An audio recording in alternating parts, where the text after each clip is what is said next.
What's up guys, welcome back to Fancy Goldfish Fanatics. Today we're doing part 3 on our quarantine tank, so stay tuned to find out more.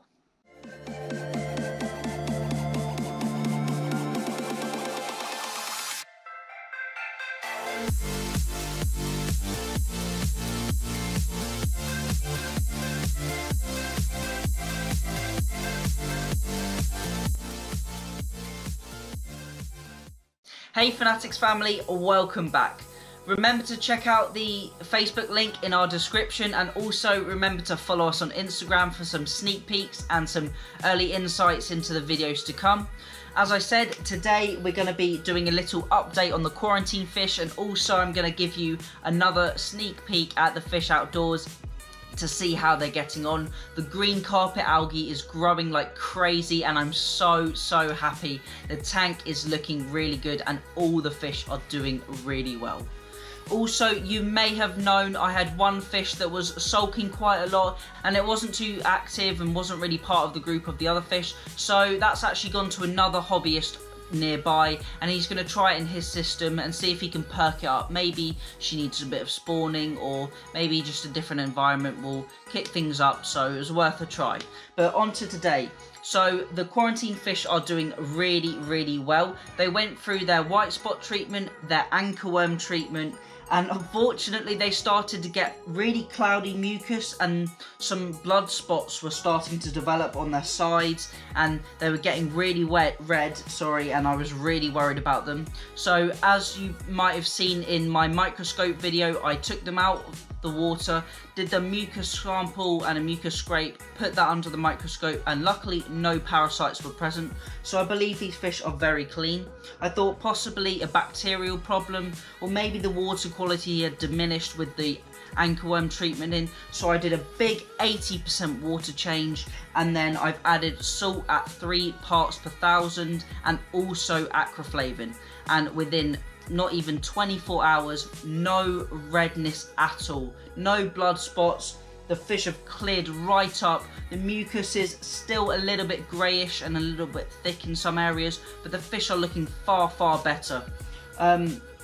So I'm hoping over the next few days they will improve greatly and hopefully we won't have any more problems. So then in a couple of weeks time we're going to be able to put them out in the main pond, and also I can take John his red and white ranchu. But today's aim for the video was to really do a back to basics on quarantine and to give you some quick snappy advice on how you can quarantine your fish. So let's get started. So number one, you need to make sure all of your equipment is separated and kept far away from your other fish and your other systems, so you can make sure if anything is in your tank or on your fish, it is not transferred onto your other fish. Number two, you need to make sure those water parameters are kept in check. No ammonia, no nitrite, and as low nitrate as possible. With good water quality comes good fish health. Number three, you need to keep a good close eye on your fish. If any problems arise, you need to nail them in the bud, or is it nail them in the... You need to get onto those problems straight away. You need to have a small range of different chemicals, maybe aquaflavin for antibacterial. Salt is a really good one for quarantine.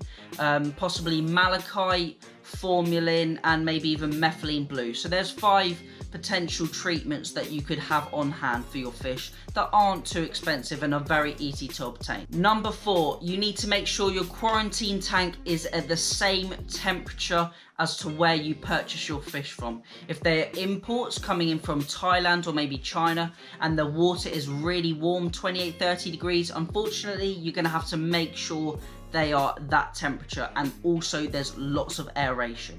If they're colder, maybe coming from an outdoor system, you want to make sure they are nice and cool and the same temperature, just so that temperature fluctuation doesn't trigger any potential parasites like white spot.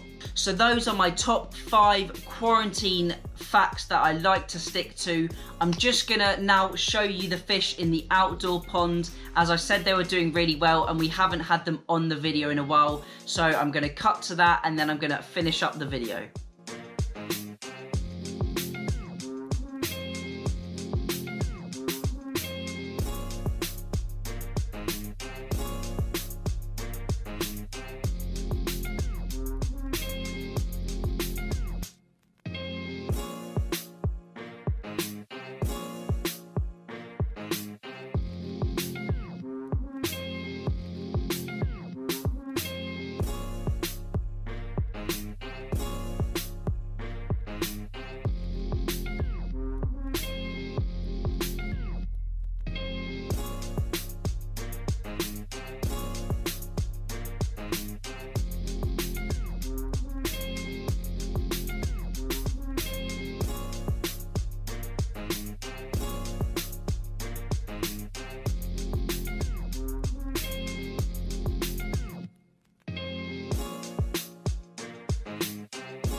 Next episode, we are having our first international tank tours, and we're going to be going all the way to Ireland.